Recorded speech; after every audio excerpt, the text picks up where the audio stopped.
You are listening to Filthy Armenian Adventures, brother. And we are here to celebrate the big 250 by slapping a yellow bandana on the red, white, and blue, brother. We're going to be talking about one of the greatest patriots who ever lived, brother. The man who made America excited about being American, brother. The man who body slammed all the nihilism that threatened to drown out this country, brother. The man who stepped up in the final act of his storied career and showed everybody in the entire world that he didn't have a yellow streak in his soul, brother, even if he had a yellow bandana on his head. We're talking about the Hulkamaniac, Terry Bollea, the one, the only, Hulk Hogan. And we're going to be reviewing the documentary series on Netflix about him that just came out, brother.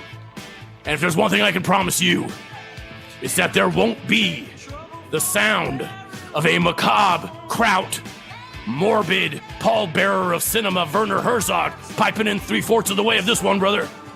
To state the obvious in an abstruse, intellectual way without really saying anything, because we won World War II, brother, and the Filthy Armenian Adventures is made in the USA. Thank you for joining me, Michael. Thank you. That's a tough act to follow. That was really good. My local recording was died for that one. That's okay. It's back up now. I just couldn't handle the local, GarageBand couldn't handle that level of that power level of Hulkamania. So, okay, well, welcome to the show. This is a new guest, a new member of the Filthy Armenian Adventure universe, though he is familiar to fans of the Perfume Nationalist, for he made a star debut on that program not that long ago to talk about Morrissey and Morrissey's autobiography. And you reached out to me a couple weeks ago saying you were really digging this Netflix documentary. It's a 4-part documentary about Hulk Hogan. And I've written Netflix off so much that I hadn't even opened it in years. So I didn't even know this documentary was out there.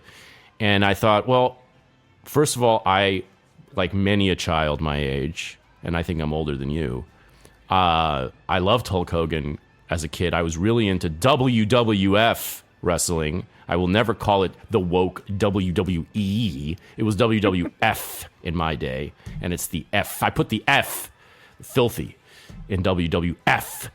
So for me, I was a WWF head for sure. Very early on in my life, I was like ages maybe 5 to 8. I was obsessed with it. Had all the figurines, had the toy rink, and I loved it. And I was always trying to wrestle with my little sister, much to her chagrin. My body slams, since my clotheslines were not really up her upper alley. But I had no one else to wrestle with except for a giant Winnie the Pooh, stuffed Winnie the Pooh doll that my dad had won for my mom on grad night at Disneyland. On a high school grad night, so I would wrestle with that because it was big enough to practice my moves on. And I was a big WWF fan. I covered the Vince McMahon documentary, which was pretty good, with its obvious expected flaws, also on Netflix. I covered that for The Back Wall with Glenn Rockney last year. So I have been a little bit lubricated on the history of wrestling beyond the time in which I lost interest, which is exactly the point at which I realized it was fake. I thought it was real, and I was into it when I thought it was real. But Hulk Hogan was like when I got into it, it was right around the time Hulk Hogan was sort of withdrawing. And it's funny because I can pinpoint it only because when they talk about how the Ultimate Warrior was being groomed to replace Hulk Hogan as the face of WWF so Hulk could spend more time with his family and pursue other things, that's exactly when I got into it, because I remember the Ultimate Warrior being my favorite wrestler. And I remember Hulk Hogan being this like off-screen, like godfather of wrestling that you would never see. He wouldn't appear because he would only like pop in on WrestleMania or once in a while. But in the everyday, the weekly broadcasts, he was never there. So he was always this like this looming, inaccessible legend from the kind of the past but the present when I was into it. And My favorite was Ultimate Warrior because I liked his neon speedos and those neon straps that he had around. I liked his aesthetic because he was super bronzed. His skin was super bronze, and he had that neon thing, and he was just like this frenetic, roid rage, I guess, total failure as a wrestler. We can talk about that because I'm sure you have a better sense of these careers. But I was into him, and I was into The Undertaker, and I was into a lot of them actually. But my favorites, I would always say, were Ultimate Warrior and The Undertaker. The Undertaker, I guess, presaging the macabre turns that my taste would take in later years.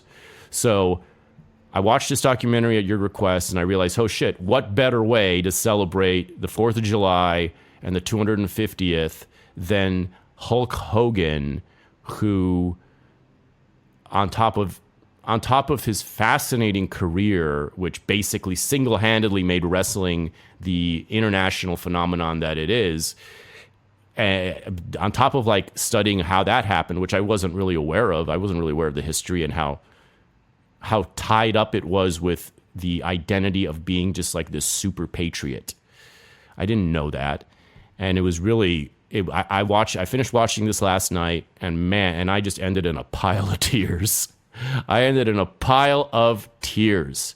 This is a truly all-American hero story. And of course it ends with the moment that I think many of us watched live, the greatest performance of his career at the Republican National Convention in 2024, the best ever speech I would wager ever given in a political convention in the United States of America in history. And that slayed me. Everything slayed me about this. And I realized there's no better person to talk about. Other than the more usual suspects, there's no better person to talk about and to appreciate and honor on this 250th.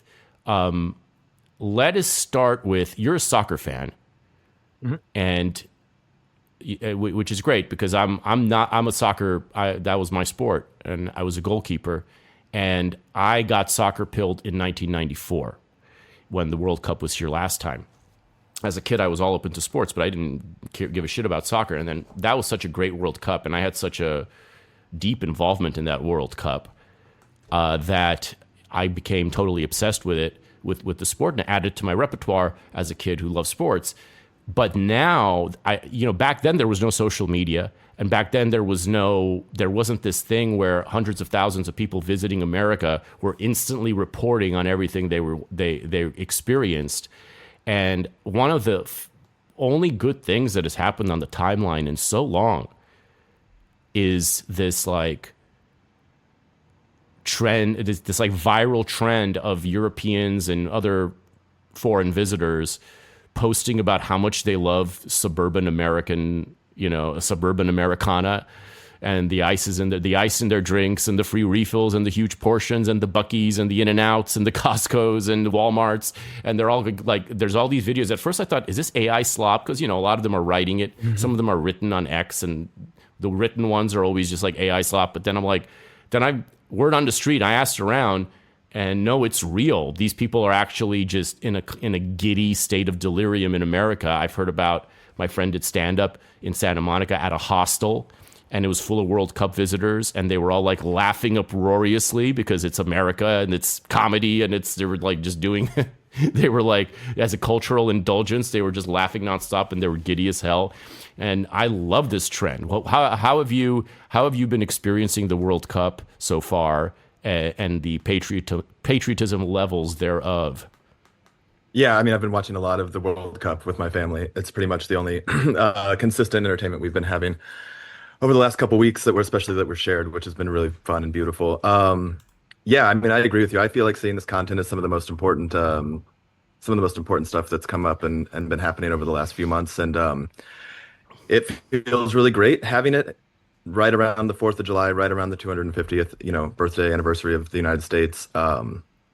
Just the way that it sort of aligns with everything that you've been talking about for years, or people in this circle have been talking about for years, that like there's just the darkness of the presentation of the country in the media, or with everything that's going on, vagueness of the way people talk about America negatively, and just to see people experience it for themselves and get it right away. You know what I mean? The way that there's no learning curve, the way I feel like I've never been to Europe, but when people who've gone to Europe talk about traveling over there, and there's this whole, you kind of have to figure out the culture, and find ways to enjoy yourself and not maybe like step on toes or offend people. But, the way America is just so open, literally, like open physically with like all the space and all the places for people to visit and all the different types of places for people to visit, but also just there's so many enjoyable activities, there's so much camaraderie, and it just makes me feel like what I felt like when I was a younger person before the internet was such a big part of my life, and before nihilism became sort of the blanket or default position people take about things. Really inspiring, and it clarifies what's worth fighting for. People are being elected into office that wipe their face on the American flag, to have all these other people coming in and disputing that that's like a credible way to think about the country and what the country stands for. I think it's I'm hoping it becomes like an indisputable sort of reference point over the next couple months coming into the midterms, as well as the next couple years as Trump rounds out his presidency and we kind of move on to the next thing. I also was kind of, feeling a little bit depressed about the lack of Oh yeah. the lack of excitement around the 250th, and all hearing the news of like those literally who's who were dropping out of the concert, the Washington D.C. concert. Milli Vanilli. Yeah, Lil Vanilli, like all these names. Like I was like, how dare you? How dare you people drop out of this celebration? Like like I just felt so disgusted by the general malaise that everyone just is so eager to make their default mode and find an endless number of current thing excuses to kind of, dial it up. And it was sucked because it felt like this It's only going to happen once. But in our lifetimes, this is it. This is it. I mean, if I make it to the next one 50 years from now, I'm going to be 91 years old. I don't think so. Who knows? If I'm here, you're going to see me do something crazy on the 300th. If I'm around at 91 on the 300th, you're going to see me do the craziest thing imaginable. It's going to like, the world will talk about it forever. I promise you that. But this is it. In 1976, I always heard was like this great, even though it came in the middle of the 70s, the hardcore, like nihilist 70s, where everything was supposedly fucked up, which it was, and a lot of things were fucked up. Everything I heard about 1976, my parents had just, my folks had 10 years earlier arrived in this country, and they were super patriotic from the get-go. I mean, they were so happy. It was tough, but they loved the fact that they were no longer in a communist country and that they were here where there's everything. And they had so many mementos and things from 1976 they had jewelry, they had coins, they had all the shit that was connected to the bicentennial. And I'd hear all these stories about things that were happening in 1976. So obviously I feel like all of this was building up properly with Trump getting back in and saving the country saving itself by reelecting him rather than giving in to the blob, to the nothing, which was favored for the longest time to kind of take over. And the battles continue as we see all around.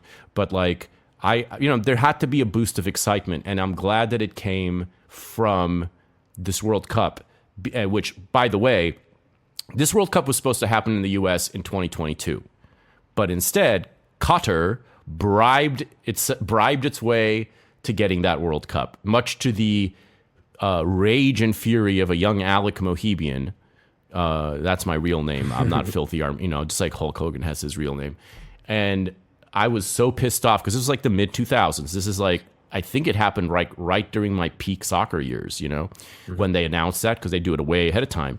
And maybe it was a little bit after, but I was so pissed off that they gave it to Qatar instead of the United States again, because I loved the 94 World Cup. I knew it was going to be great when the World Cup happens here. It's the perfect place for a World Cup. Idiots bitch about it, of course, but America yes, it is. Yeah. The stadiums are great. There's so many places. It's so big. Yeah, there's so many different places to go. You have endless places to go, and you have endless infrastructure that's already built for it. Oh, I saw. You know who it was? It was Hassan Piker saying LA should never host a World Cup again because the traffic coming out of SoFi Stadium when his a nasty, vile Turkish team kind of stole a meaningless victory the other night over the second string of the U.S. They can have it, and they can go like they can kind of just cope and seethe with that. But he was talking about how the LA should never host. Fuck him. This is the only.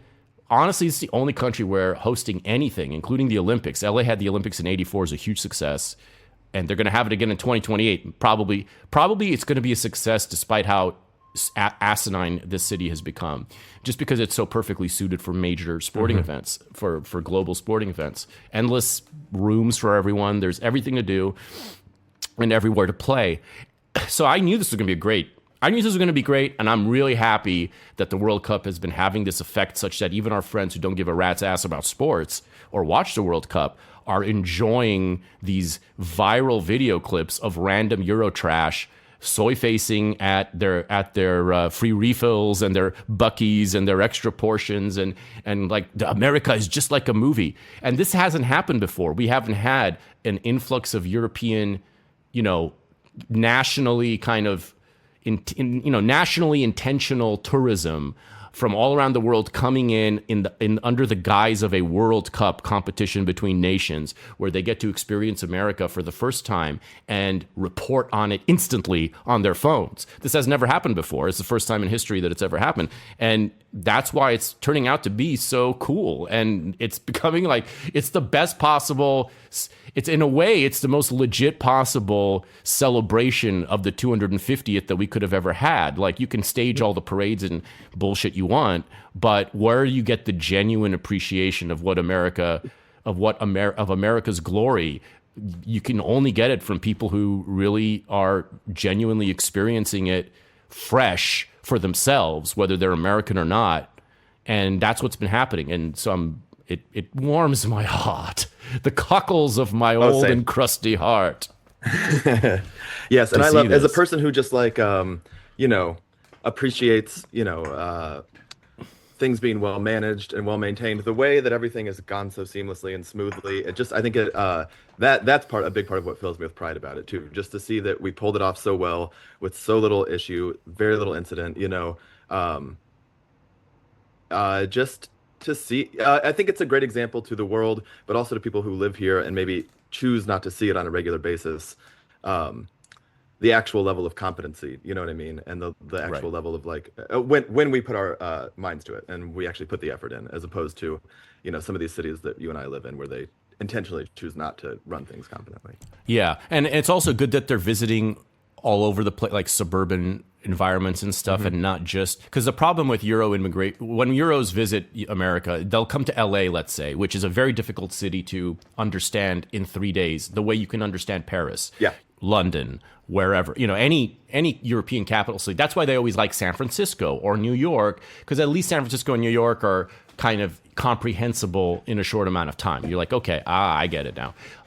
But you can't get LA or most of the middle American cities. You can maybe get Chicago, but in general, I feel like among the big cities, LA is the most representative of what America actually is, because it's like a suburban metropolis. It's the combination of these things. It has all the space that is characteristic of the American experience, and you have to be able to drive to really appreciate it and get around. You have to have a different concept of a vacation to understand it. And I think because they're here for the World Cup and they have to get transported to stadiums that are typically far away from a little bit from the center of the city, they're staying in places where they're not going to just eat by stepping outside. They want to go shop and buy stuff, and they get to see the supermarkets. They get to see all the amenities. I'm just glad it's happening this way, and therefore it put me in the mood to further intensify patriotic efforts with the Hulkster.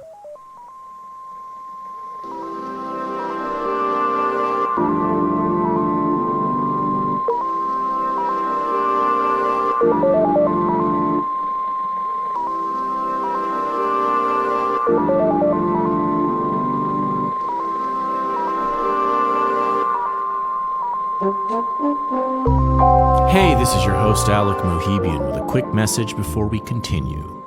Based in that great but very troubled place, Hollywood, California, Filthy Armenian Adventures is an interdimensional travel program that takes you deep into the cultural mysteries of our time. In search of truth, in search of gold, in search of lost friends and unsung heroes, in search of John Galt's motor. This show is your antidote to the black pill. This is your guide to the places, the personalities, the ideas and creations the enemies of man don't want you to know. This is your techno-noir investigation into the good, the evil, and the God hiding under our noise. This is where you get the news before it breaks, before it blows, before it burns. The show is supported entirely by patrons at patreon.com/filthyarmenian. As a patron, you get access to twice as many adventures, including the most important ones, the ones with the real facts. Plus, regular brief smoke break spiritual reports on topics of the day. As a patron, you also get exclusive access to our Smash live events. Ask anyone who's attended one, and they will tell you it's an experience you'll never forget. It's very easy to keep Filthy Armenian Adventures alive. You can still listen to the show on your favorite app like Spotify or Apple, and you can do so with the pride that you're putting a little bit of money where your soul is. More patrons means more fuel, more topics, more investigations, more miracles, more secret locations, and forbidden territories around the world, and the world that is Los Angeles, our post-apocalyptic headquarters. It means we'll be able to track down more enchanting figures in the landscape, dare them to abandon their masks, and join our quest out of the darkness and into a golden age. Patreon.com/filthyarmenian. Thank you for being one of the good ones, and enjoy the show.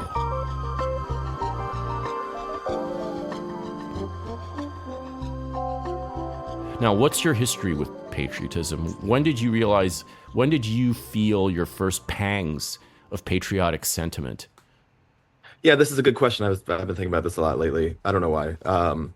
I guess just the way the way things are playing out and trying to figure out my own sort of relationship to all this. 9/11, I was in seventh grade, fresh into seventh grade, so I was pretty young. That obviously had a big impact on everybody. And like, my dad was always a Reagan Republican, so he obviously like supported George Bush. That was not weird or offensive to me when I was that age. I think I was a kid. I think I liked Al Gore more because he was the vice president. I knew him more.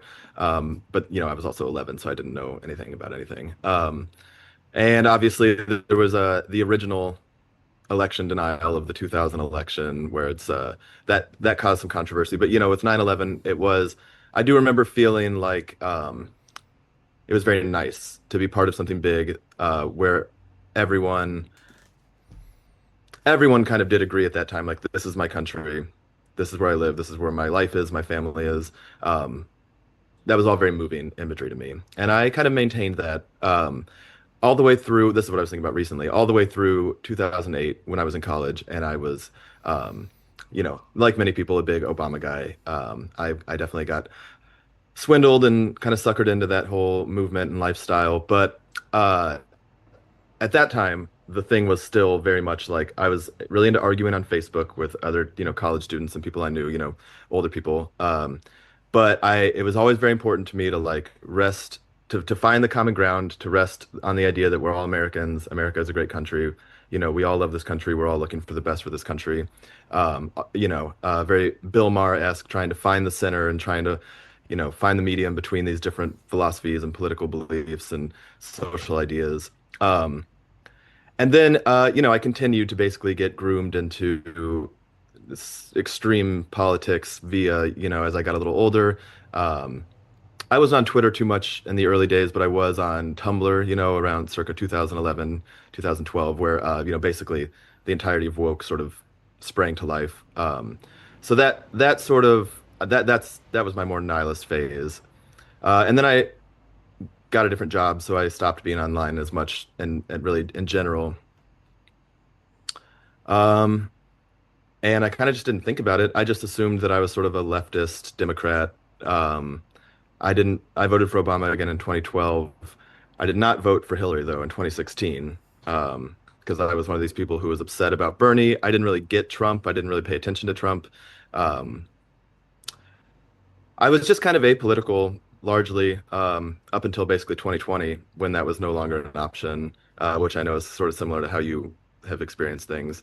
Um, and I don't know. I mean, I'm just in Chicago, and I've just been around a lot of people with really radical negative politics. And as I've gotten older, and their influence has sort of like waned in my life, and I've gotten realigned with people who, frankly, a lot of like European immigrants who live here, because they, like they had left countries that were in the middle of civil wars, as young people, or just trying to like the people that appreciate the spoils of America and what it can do and what it can bring you. Um, that all kind of coalesced at once in my life where,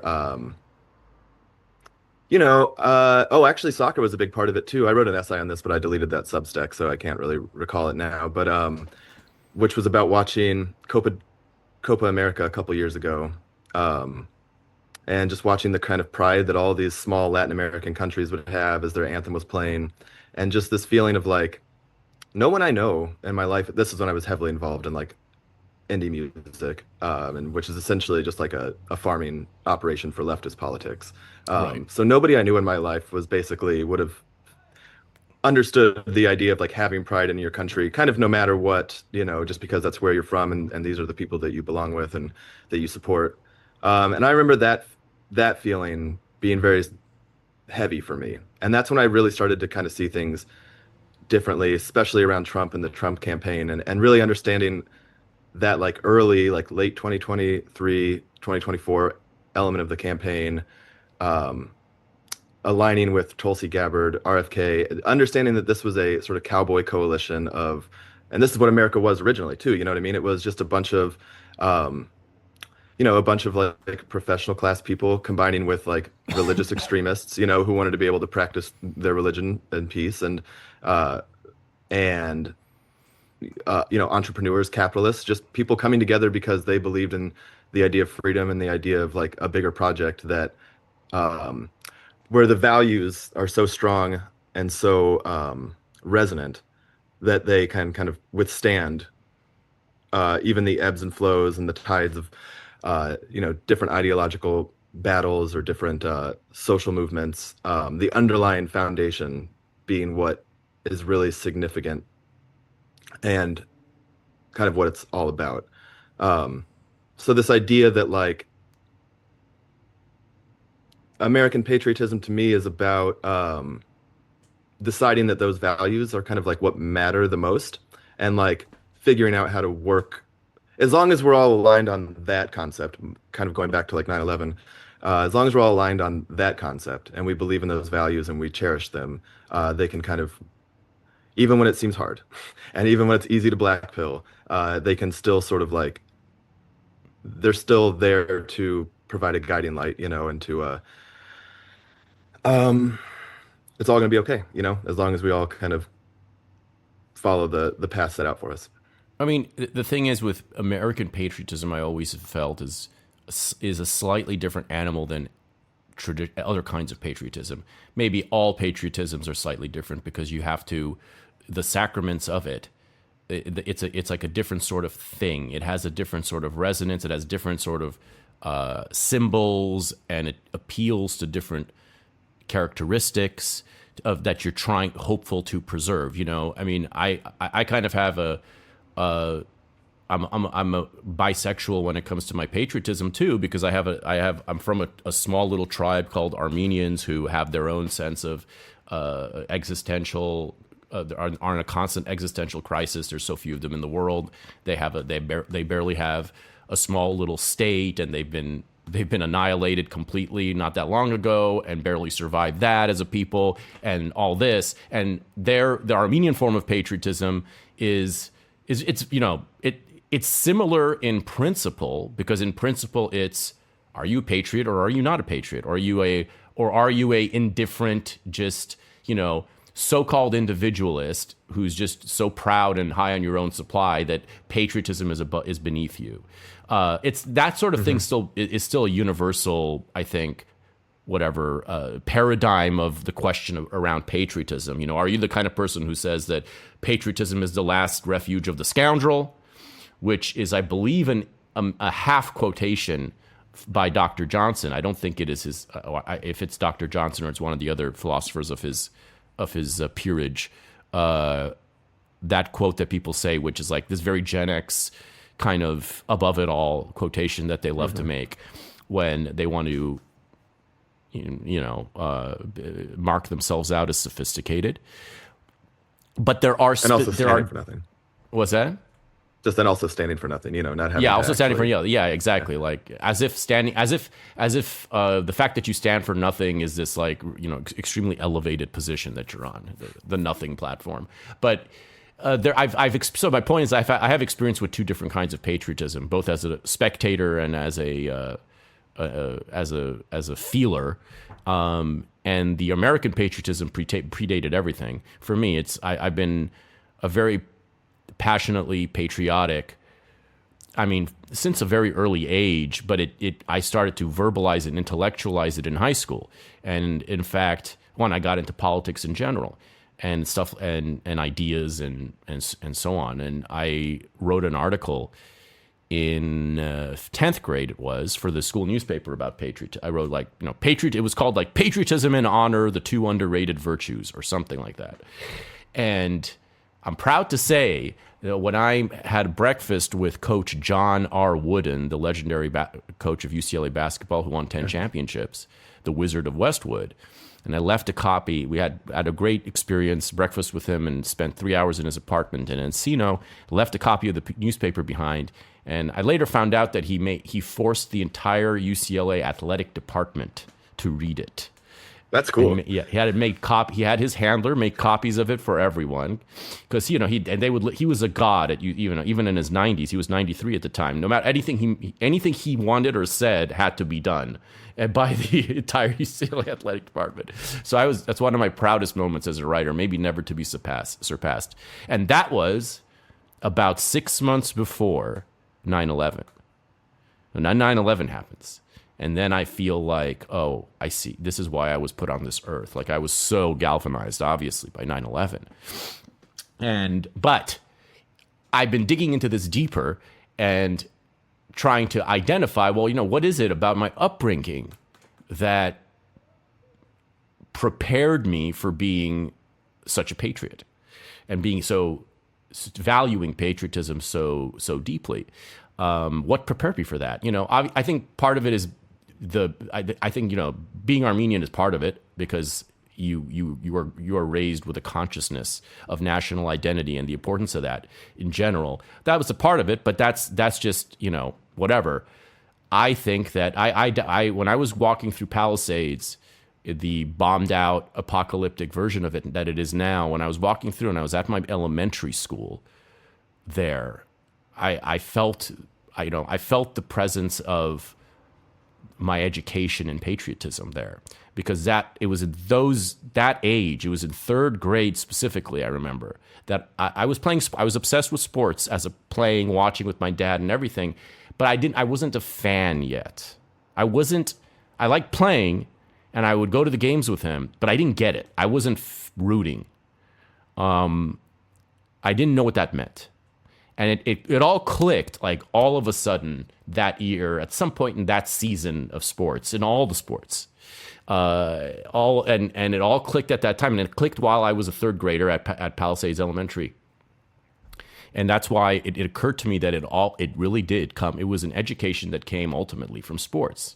So the fact that the Copa America Cup somehow awakened your latent or your whatever nascent or whatever the word is, like the sleeper cell of patriotism inside your soul, makes sense to me. It connects to the importance of a Hulk Hogan. I wasn't alive for when Hulk Hogan, you know, became this global sensation. I was at the later end of that first run that I came in, so I wasn't there for when the flag and I wasn't there. I wasn't eyewitness to the Reagan glory, even though that WrestleMania, that iconic WrestleMania, 1985, March 31. That was 25 days after I was born, so I was alive for it, but Yeah. I wasn't aware of it. I wasn't aware of anything, and I wasn't aware of Ronald Reagan. I was 3 years old when he left office. Although once I was in the lobby at my mom's office building when he walked in, she was like, "That's Ronald Reagan. That's Ronald Reagan." And I turned to look, and it was like just like all I remember is this like blur of blush, like a blushed face, and it like I didn't get a good look at him. I just remember this like it's like a ghostly presence. I didn't get a good view of him, unfortunately, because otherwise, damn, I would never forget that in a million years. As it is, I can't forget the incident. But the point is that it was ambient, and I grew up in this ambiently patriotic time, but it wasn't the peak Hulk Hogan explosion. So, but nevertheless, it was communicated somehow through all of this. I mean, the wrestling, the sports, it all kind of prepared me to believe in something. And I think that's what it basically boils down to, is like the capacity to believe in something. And I'm excited to explore how that works through Hulk Hogan's career and through wrestling for you. When you felt like, what was can you get a little bit more into the weeds of what it was about the Copa America Cup 2-3 years ago that woke up your like sleeping patriotism boner? Yeah. Well, okay, so this was 2024 when that happened. I had basically decided I was committing to Trump in 2022. I was on the fence in 2020 despite everything. I still had you know, I had the like, it's just environment. I had no other outlet. There was no one in my life I could talk to at that time who was going to support the idea of voting for Donald Trump. You know what I mean? It was like it was a very inside thing. This particular community in this world was a big part of helping me. And literally, this garage, when we moved here, I listened to so many podcasts, at night after the kids would go to bed, just by myself. This whole world made that transition easier. But I still just basically didn't vote for a presidential candidate in 2020 because I did not. At that point, I was completely done with the Democrats. I just hadn't quite made the shift over because I just didn't. It felt so scary and lonely, you know what I mean, and isolating. And frankly, it ended up being that for a minute, in my life, even after I did do that. So I had basically committed to Trump by 2022.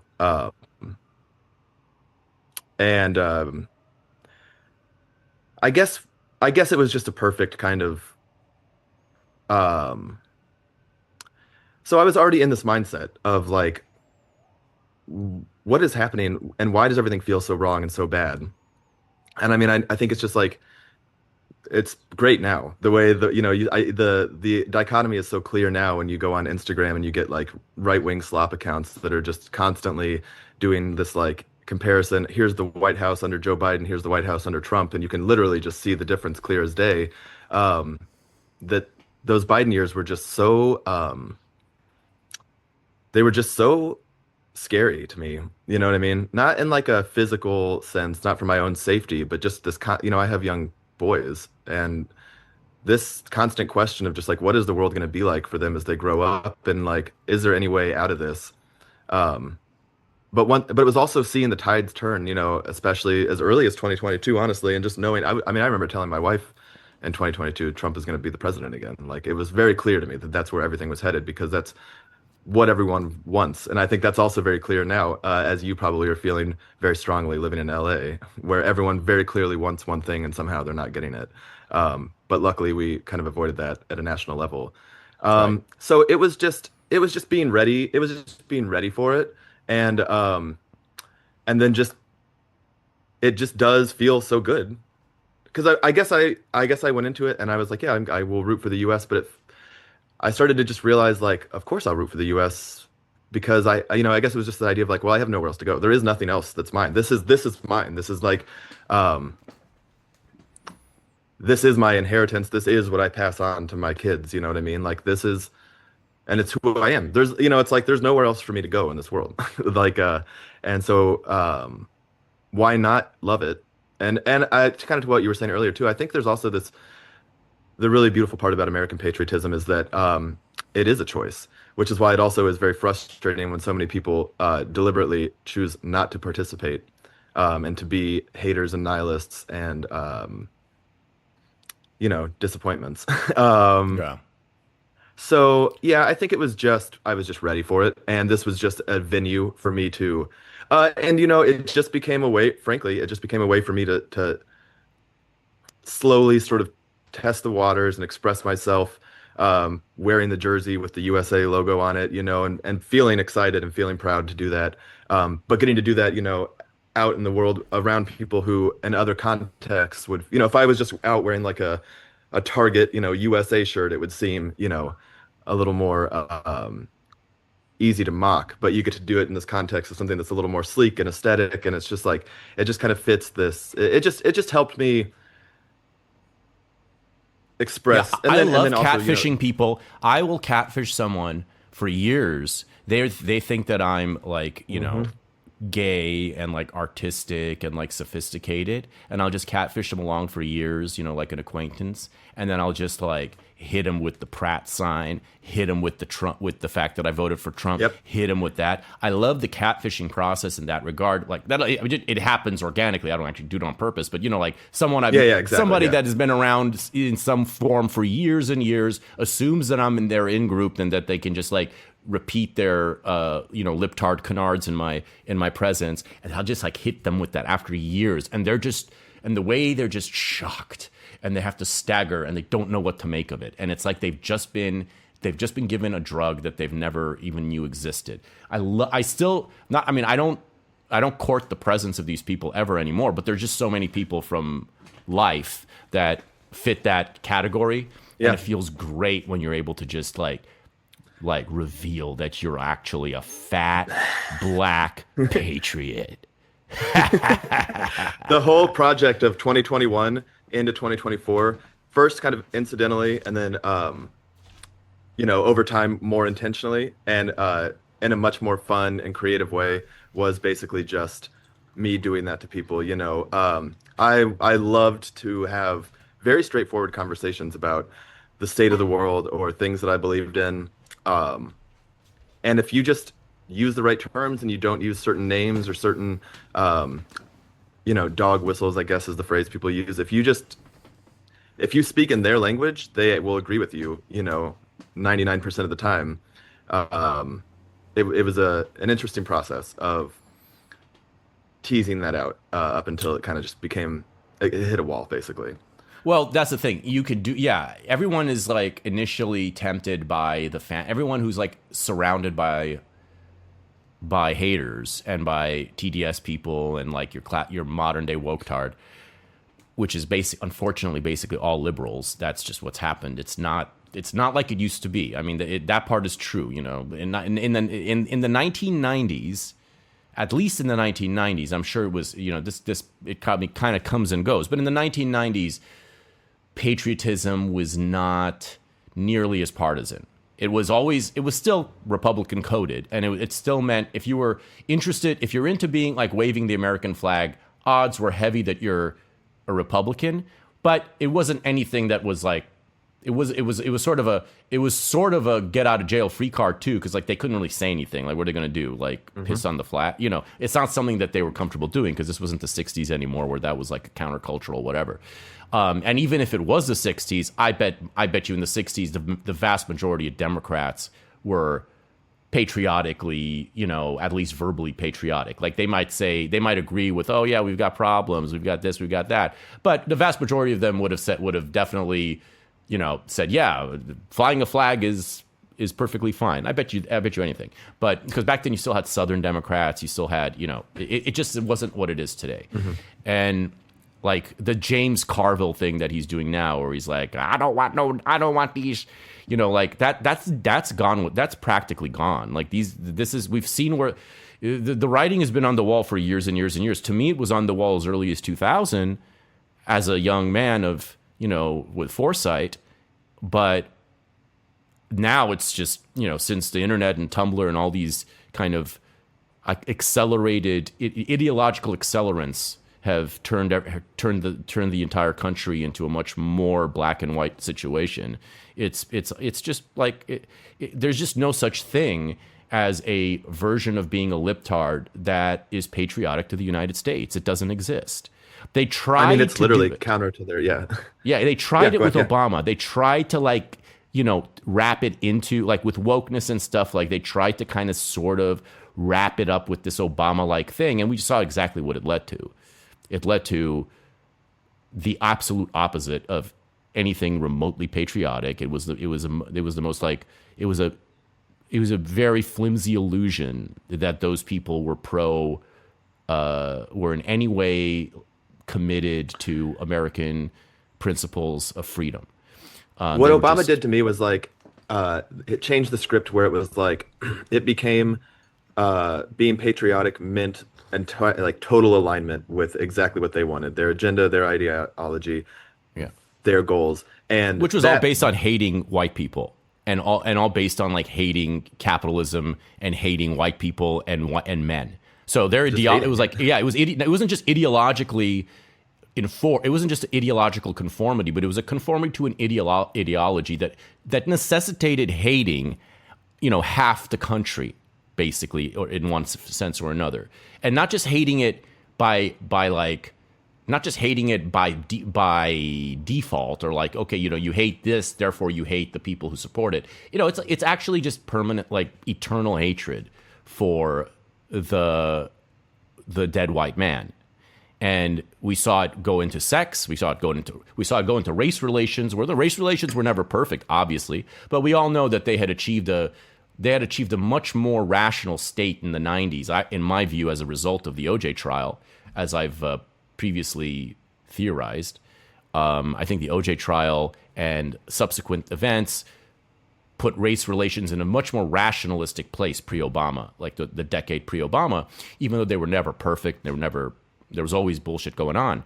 But race, biology itself, science, truth, the war on just the basic acknowledgement of reality, which led to the whole kind of trans insanity that they're trying to walk back now, kind of, but they can't really put that one back in the bottle, because you can't just pretend that reality and truth matter when you've already said that they don't matter, and it's so you can't really do that. You can't really that's why these guys, they're all guilty, and they're all going to go down their own toilet. But the Scott Wieners of the world. But yeah, it's just fundamentally at this point, it didn't have to be this way, but fundamentally the liberal side gave into their kind of to the magnetic force of communism, and they did it specifically because they made Obama their poster child and their god. And Obama's only true achievement was that he was president while being black.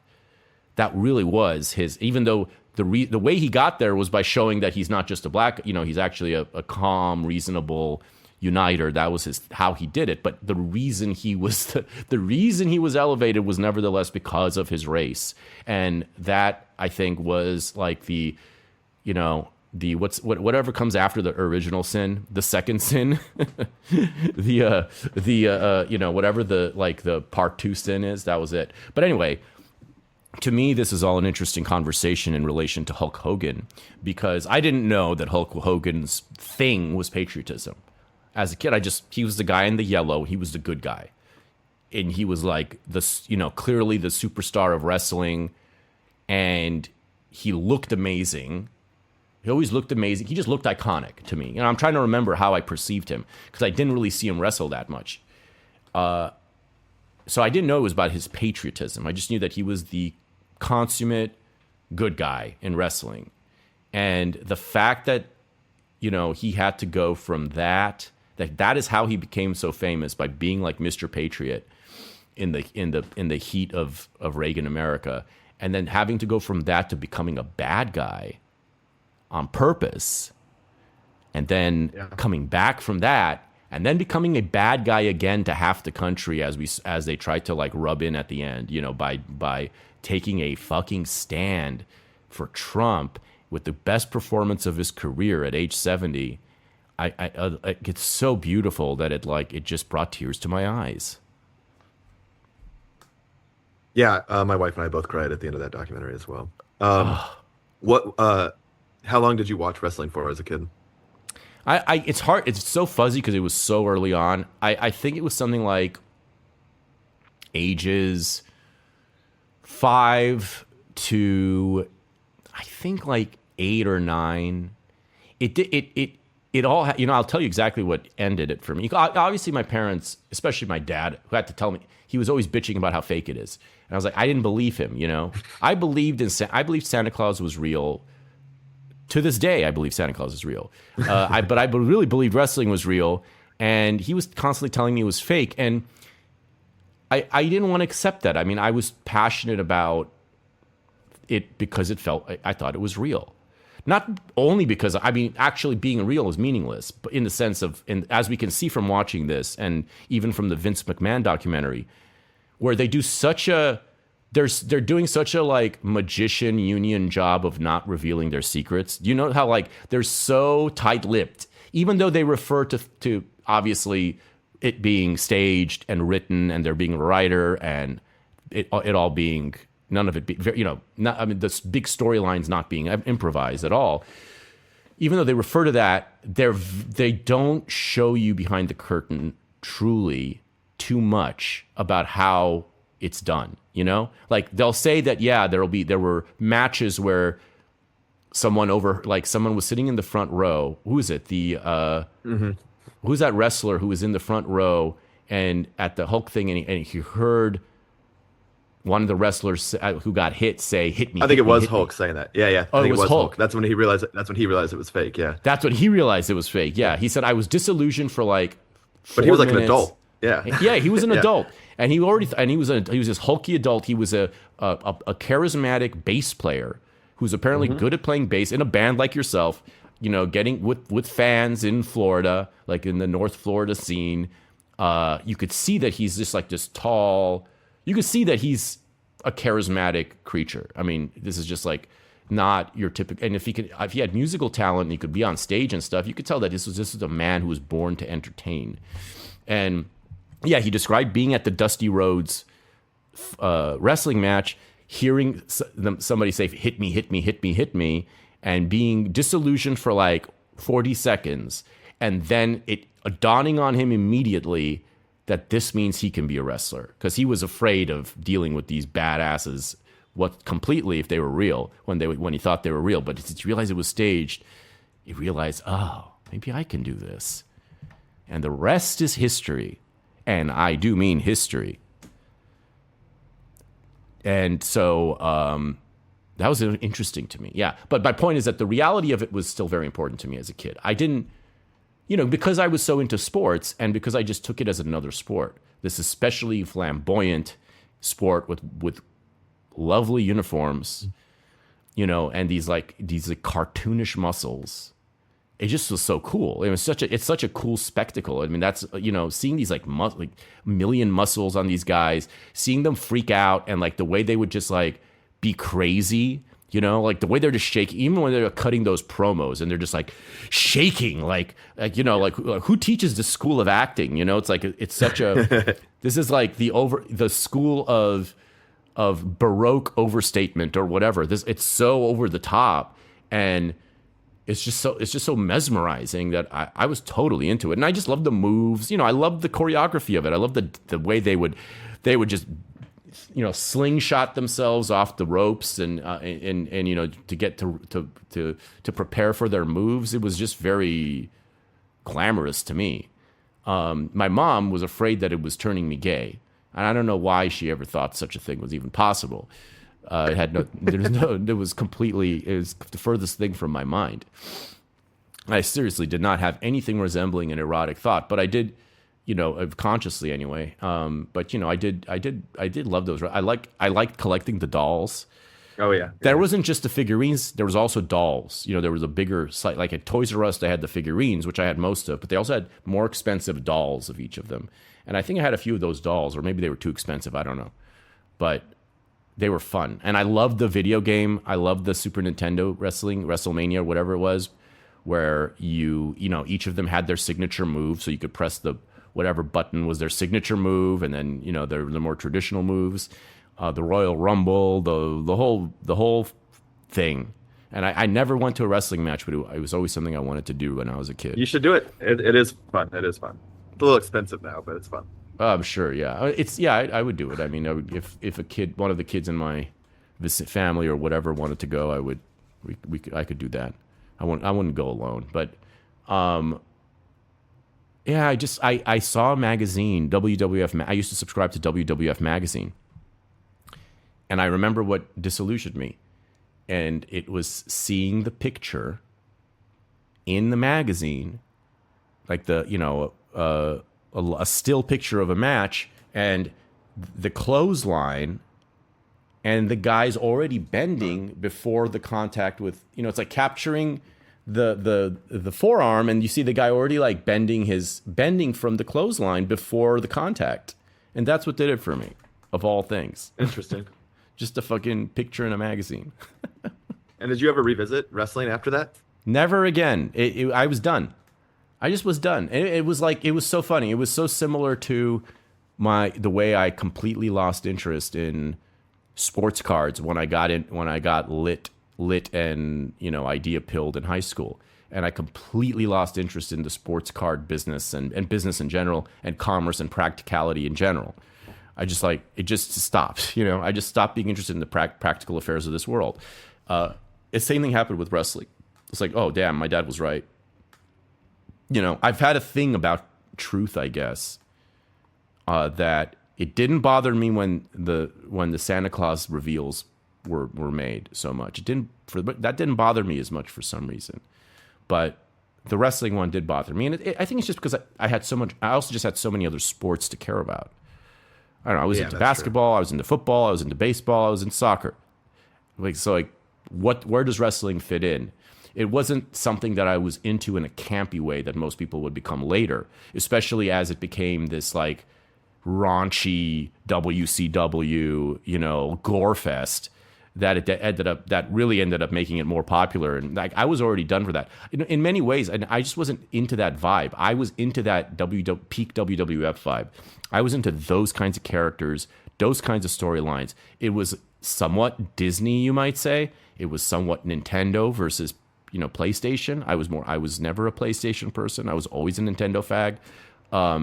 I was always in that more like childlike innocence world versus the brutal, gory, pornographic like that kind of world. That didn't appeal to me which in it any absolutely respect. was, yeah. Yeah, which it was. That didn't appeal to me musically either. That's why I wasn't into the kind of music that most of my peers were into. Yeah, I understand. Yeah, I've lost a lot of taste for that, but I started watching wrestling in 97, 98. So the peak of what you're talking about there, after you're in that era, you're in that different era. So, I mean, Hulk Hogan was the only wrestler I knew as a kid. He was, still even in the early 90s, larger than life. This was like that early WCW era. I do remember visuals of like, that parade, when he signed with WCW, and they did that kind of small parade, and they're sort of like mocking it a little bit in the documentary, but, that's kind of like, and I knew about him, and then I always knew about him because of the Ninja Turtles 2 VHS had a preview of Suburban Commando before the tape would play the movie, so I saw that a lot as a kid. So he was kind of like the only thing I knew about wrestling until I was in third grade, and I moved to a smaller town, and all the kids liked wrestling there. So I just sort of glommed onto it as like a way to connect with other peers, and then my brother and I were into it for a long time, basically up until about 2002, which is when Hulk Hogan made his return, turned back into a good guy. My little brother especially really loved Hulk Hogan at that period. when he first put the red and yellow back on after being a bad guy for so long and won the world title again. And that was my first like true experience watching Hulk Hogan in real time. Because I didn't watch the WCW bad guy stuff. I was still watching WWF. They just had different characters and they were doing different stuff. Stone Cold Steve Austin and The Rock and DX. Yeah, totally different era. You know, for me, it was like Yokozuna. I loved Yokozuna. I loved that whole plot line. I remember watching a thing where I was watching what he eats. They did a whole video of him eating like 40 fish, 20 steaks, like in a meal, like just eating. I'll never forget that one. That was so interesting. Like that was such a different time in wrestling. Yes. And it's so fun the way that that's like so over the top and produced. Like as a kid, it feels so real and so like, yes, this is what Yokozuna eats. But now as an adult, understanding production and sort of like everything that goes into creating that story. But that makes it in some ways more magical. You know what I mean? That they put so much effort into making you believe that this guy who was a Samoan guy playing a Japanese character really did eat 40 fish and 20 steaks at every meal. You know, it was like, but it meant so much and it built up the myth so much. It just feels significant. I wouldn't be surprised if it was actually that part was real though, because people do eat a lot. I mean, I'm sure sumo wrestlers eat a shit ton. I've seen what like a 7-foot basketball player can eat because I knew one once, and like he could put away. I think actually the eating thing was. I bet it was real. And there was also the African voodoo guy. What was his name? There was an African Papa Shango. Is that the guy you're talking about? That's one. Yeah, that one. There was him, the black voodoo guy from Africa. That guy was scary as fuck. I love that guy. I wanted that doll actually. I wanted the doll of him. I remember Tatanka, the Indian, the Cherokee or whatever. I remember him. Yeah. Yes, larger than life stereotypes. That's what these are. Larger than life. I love Macho Man Randy Savage. Yeah, I loved him too. And he was someone else that like I was never able to watch. It was always this frustrating thing where like I was never able to watch because they would save some of the superstars for WrestleMania and these big pay-per-view events, and I only got one of those. I remember a now estranged family member, cousin of my mom, actually bought pay-per-view for me to watch. Like, and I was just like.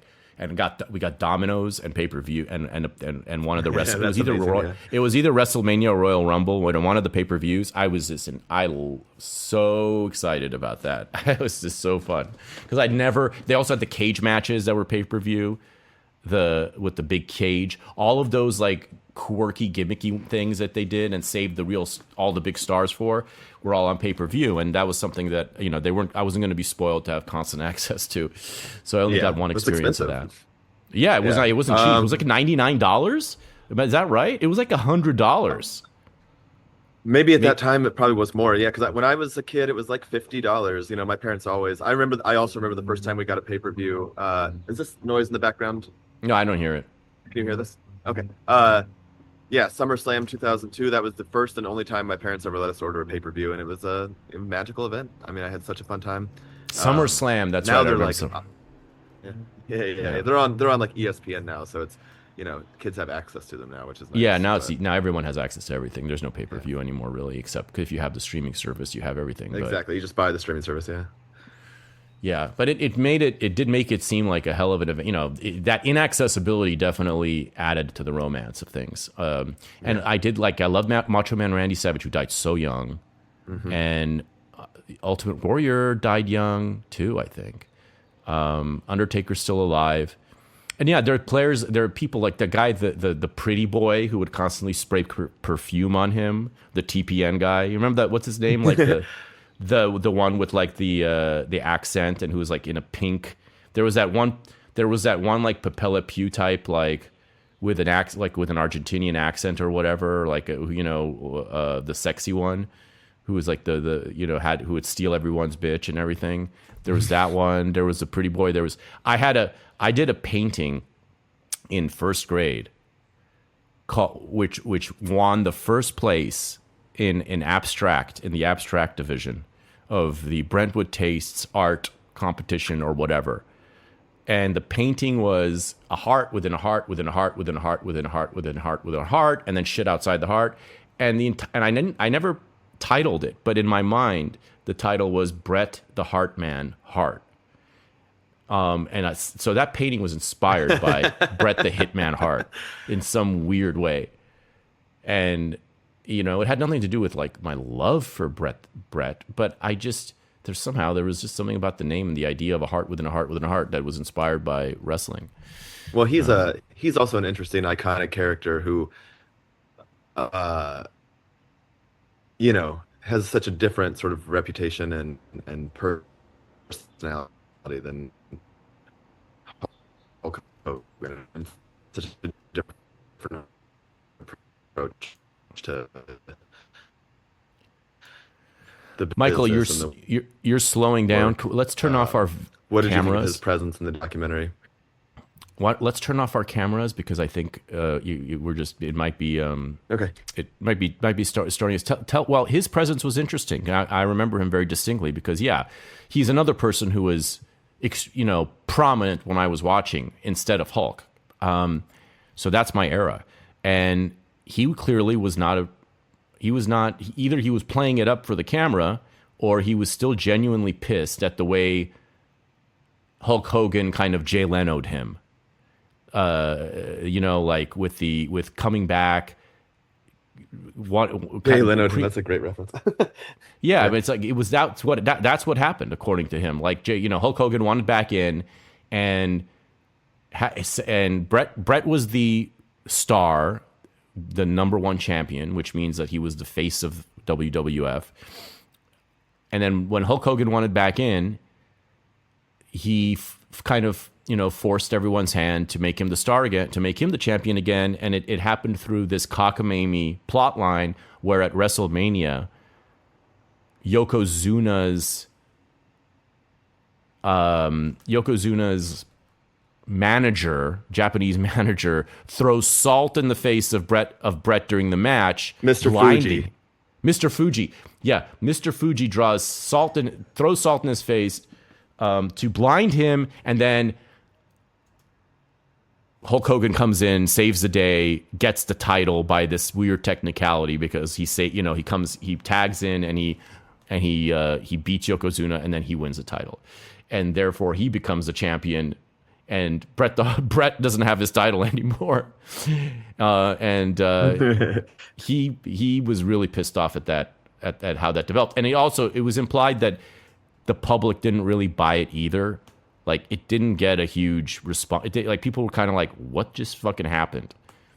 At least that's how the sound design of the Netflix documentary made it seem. People were just like, this is weird." Well, wrestling has a long history of that, of making things convoluted or complicated or finding loopholes to not give a story a natural ending, or not to always give the people what they want. But I don't know. I think with like a creative endeavor, sometimes the point isn't always to get what you want either. You know what I mean? And there have been examples in more recent history where not giving people what they want, uh, kind of, especially as things got more postmodern, sort of like 2006, seven. My wrestling fandom, I guess is the word, has kind of gone in waves. So there was the original period of like 97 to 2002, 2003, maybe four. I don't remember exactly. And then I was in high school. This is similar to what you're talking about. This is when I got into high school, and my interests started to veer away from sports and more toward like intellectual pursuits. I was reading a lot more. I got into music. I got into movies, and was watching, beyond just sort of like the same kind of comedy movies and stuff everybody else was watching. Um, and then I got, just through my friend groups kind of changing, I was hanging out with different people. I had a friend who also had a background in watching wrestling, so we started watching wrestling together. But in similar to what you're saying, in this very postmodern, very I don't want to call it ironic because we did genuinely enjoy it and have a lot of fun with it. But it was a this is 2009. It was like, you know, at this point you're in on the bit, and you're watching. There's a level of it where like sometimes absurdity is like the point and what's driving the entertainment. Sometimes it is a genuine connection to the characters or the story that's taking place. But it was definitely a very different feeling, and that was about 5 years, maybe even a little longer, 2009 to maybe 2015 or 16 that I watched a lot of wrestling pretty consistently. But yeah, there were stories in there where it was all about like there was sort of scrappy wrestlers, Daniel Bryan, who um, came up from indie wrestling uh, to make it on the big stage in WWE, and but was constantly denied by the literally, the group was called the Authority. So it was like Triple H and Vince McMahon's daughter Stephanie who ran the company, and the storyline was they didn't want him to be champion. He didn't have the look. He didn't have the Hulk Hogan look that they wanted. Um, so they would continue to find ways to like have him lose that were much like that Hart situation, creatively obtuse, or like elaborate.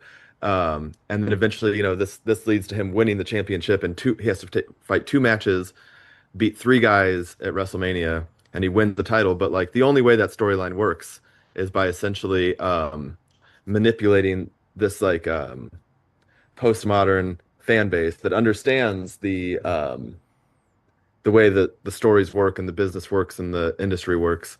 You have to play with their it's Trumpian in a way, you know what I mean? Right. You have to really play with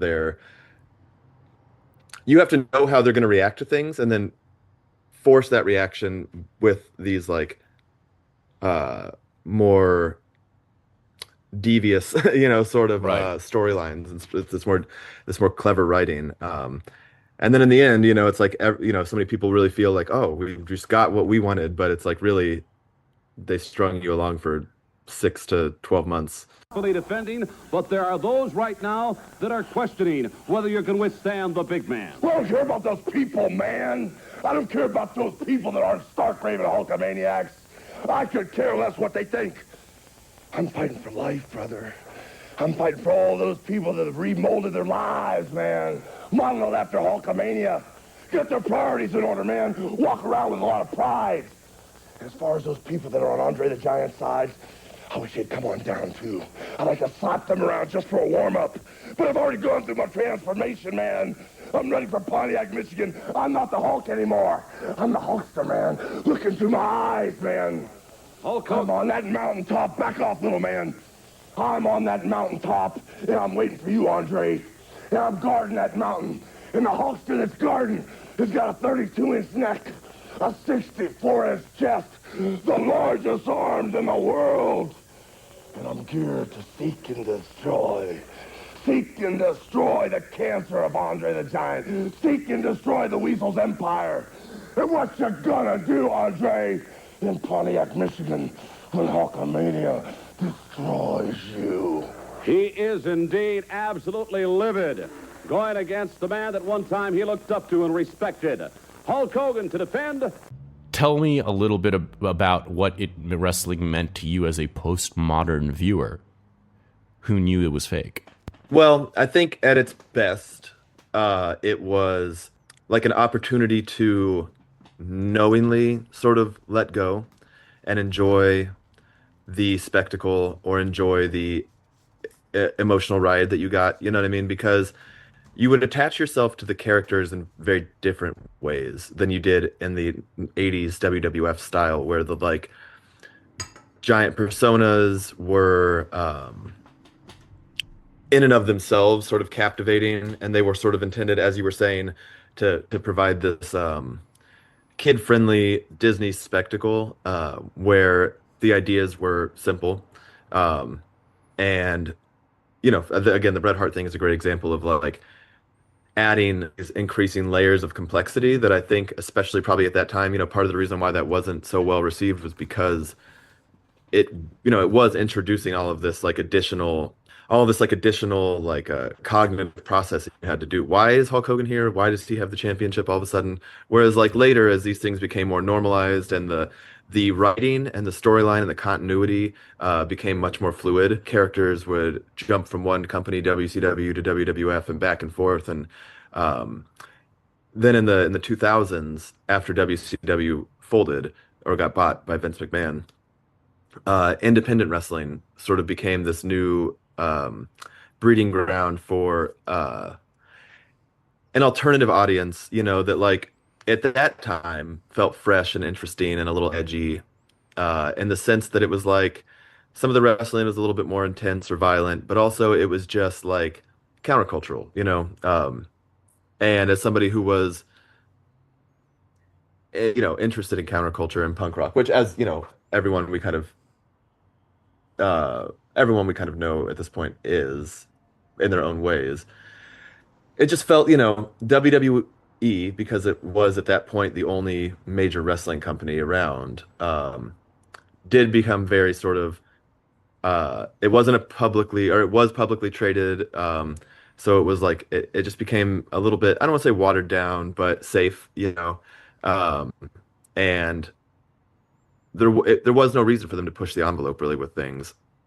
And so independent wrestling became where new things got tried, new types of wrestlers or characters got opportunities. Um, and then, so 2009 was sort of the tail end of this, like, they call it the PG stuff, because they've changed their rating. They downgraded from a TV 14 to a TV PG. And that obviously came with content changes. So a lot of longtime wrestling fans or smart mark fans, people who kind of knew the ins and outs of the business, followed the news, that's like a whole part of it too. It's become a different kind of industry, and it's very similar now to, like, when people watch sports, watch the NFL or watch soccer, and they follow the trades and the contract disputes and these kind of things. There's like that whole element to it now. So there's a whole other industry of, like, wrestling journalism, wrestling punditry, where people make, a lot of money just Right. talking about wrestling. So It's so crazy, man. It's such a world. It's so interesting. Yeah. So you're basically saying that it kind of, that pivot began with began around the Hulk, the Deus Ex Machina, weird Hulk Hogan, the breaking of the fourth wall, where what you thought was a rules-based international order, yes, where people would fight, they would fight each other, and the winner of the fight wins the match. And you didn't just have someone, a revengeful Japanese ghost dropping acid in someone's face so that Hulk Hogan can swoop in and win the day. Like there was a traditional narrative expectation that you were watching a simulation of a real fight, and that kind of began to be torn apart. And once it was torn apart and everyone knew it was gone, now a whole new world begins. And in a way, it's more honest than the world that preceded it, which depended upon this flimsy illusion that could easily be eroded, as it was for me. And so a totally new world begins. And yes, it is metaphorical. It is somewhat of an allegory of what has happened in politics with Trump. Like, we are living in a different world now where Trump broke all the rules in 2016. I mean, his existence and presence broke the flimsy illusions, and then in order to reinforce those illusions or to defeat him, all the norms and rules of the democratic order and of the system were just blatantly scrapped. Like so much of a first draft that you don't need anymore onto the cutting room floor. All the rules about spying on your opponents and about forging FBI documents and dossiers and about rigging elections and about everything else was just out the window, and arresting your political opponents so that they could get the bad guy Trump out of the ring again. And we've been fighting in that world ever since. There's a lot of Trump in this documentary series, and in the second episode, the last thing he says after he gives, there's substantial amount of time just given to Trump on his own, and he says, Hulk Hogan's a big character from a big world of wrestling, and I would argue to some degree, like what we moved into in 2015 with Trump's campaign, is that basically the kayfabe world of professional wrestling is reality now. And I mean, Trump is himself a wrestling character. Absolutely. Both sort of like spiritually, but also quite literally, he is a character that exists. One thing a phrase that they use a lot, sort of circa 2008 to 2016, at least when I stopped watching for a while, was the WWE universe, and that it encapsulated this whole separate universe. But Trump is very much a character in that universe from his involvement in WrestleMania 4 and 5. In 2009, even when I was watching, he came on there was a storyline where for 1 week he bought WWE Raw, the brand, and he was, they rebranded the whole show. There was no WWE logos. It just said Trump everywhere. And the storyline that night was that Vince McMahon eventually came back and was so mad at the way Trump was running it that he offered to buy it back for twice what he sold it for. And of course, Trump was in WrestleMania 23, where he shaved Vince McMahon's head. So like, he's very much part of that world. And I think, what he sort of did was open a portal in some ways to this world of, I don't want to call it trickery, but a sort of like postmodern understanding of media and narrative that, as you've said earlier about other things, can't really be put back in the box now. No, it can't. And the desire to put it back in the box, like every desire to put anything back in the box, is itself a hopeless illusion. It's a delusion. It's like, it's not going to happen. It's like with any other, it's like with any technological thing. It's like you cannot pretend you don't know. We cannot pretend that the news is real moving forward. You know what I mean? Because the old system depended on you believing that the news is real. And that was the single thing that broke the wall, was the phrase fake news, which actually Norm Macdonald probably coined back in the 90s when he himself was a break the wall type of, news reporter. And that was it. It's all that. I mean, there's no need to complicate it. It all came down to making people realize that the news is fake. And if the news is fake, what else is fake? Because the news is your arbiter of truth and reality, and of what is real and what is lawful and what is not lawful and all this. And once you realize that the news is largely fake, especially when it concerns anything controversial, where interests are at stake and so on, not when it concerns the weather so much, but when it concerns anything where there are stakes, it's fake, then you have transcended, and now you're in the writer's room. And now you're just at a different level of existence. And it's also a level that many people find off-putting because they are used to the more innocent time when you could safely assume that professionals were in charge and then there was fair play across the land. There never was fair play across the land, or at least there hadn't been for quite some time. In the era when there was fair play is long in the past. I mean, probably before World War I. At least before World War II. There were like, yes, I'm sure there was far more above board, but even that is probably an illusion.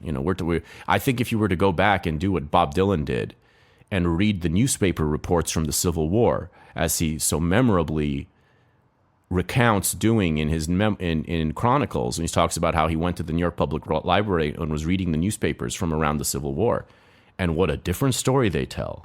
What a very different story they tell than what our accepted narrative of the Civil War has become. And that is, I think, just emblematic of any such narrative transformation. And so I think you go back and you realize this is something that is never going back in the box. Trump did it. He has changed reality. Scott Adams described this very early on, how he's going to change the way, the very fabric of reality and the way what we think is reality. He has done that, and it is entirely a metaphor of kind of what happened with the wrestling world. And so how fitting then that the that the Hulkster should make his final campaign and his final heavyweight, or whatever, his final championship fight at the Republican National Convention in 2024, bringing all these worlds together into one perfect synthesis of American patriotic greatness with that speech. Holy shit. Well, let me tell you something, brother. You know something? When I came here tonight, there was so much energy in this room. I felt maybe I was in Madison Square Garden getting ready to win another world title. Or maybe I thought the vibe was so intense The energy was so crazy, it felt like maybe I was gonna press that no-good, stinky giant over my head and slam him through the mat, brother. But what I found out was I was in a room full of real Americans, brother. And at the end of the day, with our leader up there, my hero, that gladiator, we're gonna bring America back together. One real American at a time, brother.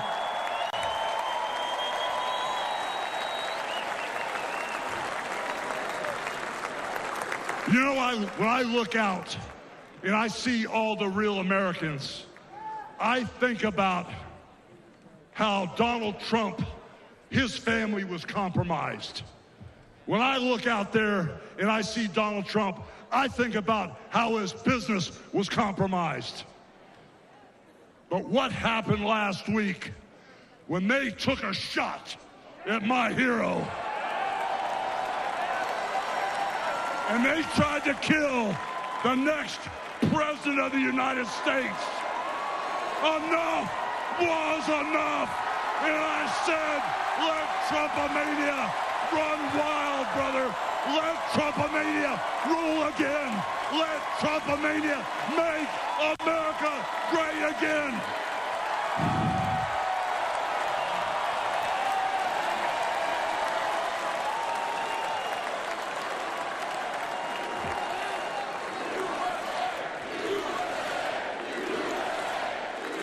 I mean, my mom was texting me, my mom who remembered how much I was into wrestling, and she was saying, and I was like saying, you see, I'm vindicated. I'm vindicated because my man, my childhood hero, the Hulkster, just came through for America. He just stepped up for America. And you can see watching all these fucking pussies, who are going, well, when you say something for one side, that means you're going to piss off the other side. This is a business, 50% Democrat, 50% a Republican. And you just see, you see the machinery of corporate cowardice and of general conformity all depicted in this document. It's like what he did is sort of depicted as a dumb move. They try to do that. They try to cast it into like this. They could try to cast it as like a stupid thing that he did. Even though he insisted obviously on saying, we got. There's plenty there to reveal the heroism of what he did. But you can see that the perspective of the filmmakers and that little bug-faced, bald-headed journalist. With the glasses, Shoemaker or whatever the fuck. He himself is like this Randian villain character from the wrestling world. Like some like side little natty character villain. He's like wrestling was never about politics for me, and it's like fuck you little bug-headed. Well, and the part that offended me the most about that guy's little testimony there was when he said, "Now Hulk Hogan's just about politics," but. Fuck you, buddy. That's because you're just about politics. That's because you don't understand what America's all about, brother. That's because you've got your little head up your ass, brother. That's because you don't know what God is, brother. When you're a celeb and you come out for a Democrat, no one ever accuses you of becoming all about politics. Never. Robert De Niro, who's sullied his entire reputation and legacy by just being a deranged TDS freak. Yeah. People still pretend like people still pretend Taxi's good. People still love Taxi. So like, why do you like Taxi, brother? If you can't handle me taking a bullet for this country. Yeah. Why are you stabbing 12-year-old prostitutes, brother? Yeah, it's just like, and I remember that guy, that little bughead from the Vince McMahon. He was also wheeled out into the Vince McMahon documentary. I haven't watched that yet. Oh yeah. So he's in there too. Lib journalist. They just wheel him out, just like they wheeled out Werner Herzog for the morbid like pseudo philosophical voiceover to say what is completely obvious that everyone already knows from the the entire substance of the thing. Like just the character. You don't know your role between reality and the fictional character. Yeah, no shit, Shylock. I mean, come on. But anyway,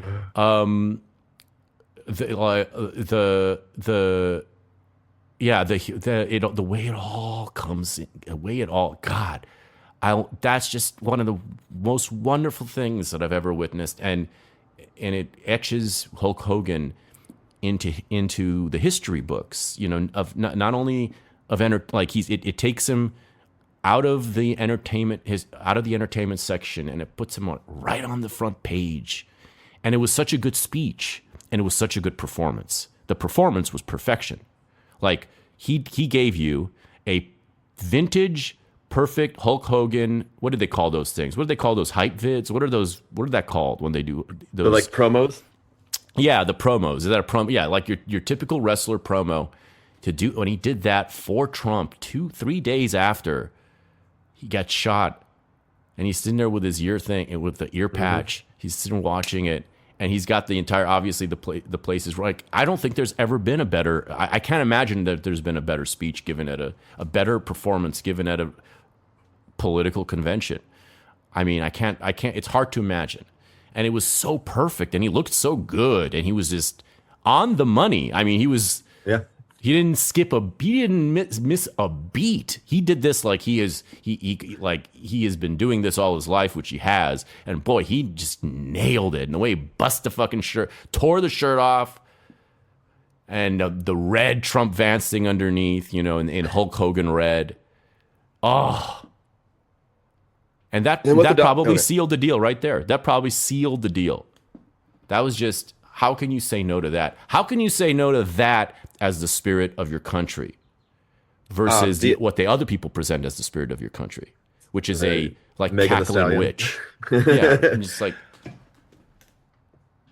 yeah, yeah. I mean, obviously, there's a lot of nostalgia for that period of the latter half of 2024 and the aesthetics and the energy of the campaign. But what the documentary does really well too is also it plants the seeds so early on that Trump and Hogan were friends. I mean, that this is not and I think that really, it both helps connect why he did that at all. And also I think it sort of effectively downplays the criticisms of it, because it is true that is just someone shot at his friend. This isn't Beyonce getting paid millions of dollars to appear at a rally. This is someone's friend who was attacked and almost killed, and that does have an effect on a person, and a beyond all of this fiction and reality, character not character. I mean, at some point when you're Hulk Hogan, you do have to, for better or worse, for I guess your career or your image or your legacy, you have to cash in some of that clout and cachet that you've built up over the years for something that matters to you. Yeah, as long as it matters, it's like listen, if it was the other way around and someone did it for a Democrat or whatever, but it's not the same, because it's like you're not just being wheeled out. This wasn't like when when celebrities do Democrat things. It's not the same as what this was. It's just not the same. I don't know how, if you don't know, I mean, if you know at this point, because, showing up that's all part of this general charity, benevolence. I'm a good guy. I support more money for this. I support more awareness for breasts, more awareness for titty cancer, more awareness for this, more awareness for that. It's like, yeah, no shit. Like it doesn't involve any kind of sacrifice or risk. This involved a major sacrifice, as is made very clear. Mm-hmm. He had to go get supposedly booed. Who knows if that was how legit that was either. The sound of, I don't know how legit the booing was in LA that they made it seem. I don't know about that. You never know. But he by doing that, the Hulkster, as he says, if Trump lost, he'd be in jail. Something like that, probably, because that's just what, that was the risk he took. That was a risk that other people took. He took the risk. He took a real risk. Mm-hmm. That was a beautiful thing about this, the way it horseshoes back into reality. He took a risk that bigger than any risk that a real fighter or UFC fighter, boxer takes stepping into the ring in the more real versions of fighting. And going back to what we were talking about, I remember I won't say who just for their own sake here, but like I was talking to somebody who was uh basically supporting Trump, but still just kind of like maybe I just won't vote. Maybe they live in a place, actually not a place that's like that's fairly red, but just was like maybe I just won't vote. It doesn't really matter that much. But I was like, I don't know. You got to look at all these. A lot of people went all out. Robert Kennedy. I mean, I know these aren't all darlings of like the online right or whatever, but like Tulsi Gabbard changed parties. You know what I mean? A lot of people put everything on the line because it was what was right. Yeah, Joe Rogan, no, Robert even to a Kennedy degree, like, deserves a lot of credit. Robert Kennedy, I ragged on him a lot because he was kind of being groomed to be this like spoiler candidate, but he made the decision, and I think certain people were instrumental in making that happen, such as Charlie Kirk, from what I understand. He made a decision that was very, very brave, and it turned out to be the right decision for him personally because he's been doing exactly what he always wanted to do now, and that changed my view of Robert Kennedy. Obviously, you do the act that wipes everything else away. I don't care about the rest of it. I don't care about whatever his particular health related beliefs are, because whatever it is, it's fine. It's been like what I've seen come out of that office has been perfectly commonsensical to me. It seems to be, his heart seems to be in the right place, and he made a very brave decision. So did others. And to see Hulk do, and man, the way that it's just such a perfect ending too. You watch when this documentary, it takes you through the ups and downs of life and how painful, he's in so much pain because they filmed this in like January of 2025 or something, or like February of 2025, or right before he died. He's he's doing his weights every morning, but he can't turn. Like he can't turn. It's extremely painful to just get on his feet from sitting down. You can see that his neck is like, and apparently the neck surgery is what led to the complications that caused him to have his heart attack. He's in great mental shape. He's mentally perfectly there, 100%. And he's only 71, but they talk about how his signature move fucked up his back. The fact his what is it called? What is that move called that he did when he would his leg drop? The leg drop, yeah, because every single time he compounds his tailbone, and it's like, in that respect, the performance was very real. Like, yeah, the outcomes are scripted, but the actual, like, they're destroying their bodies, and wrestlers die young for a reason. And yeah, and there's all this stuff about steroids, and oh my god, there's so much shit in this documentary that we could talk about, but I almost don't even want to.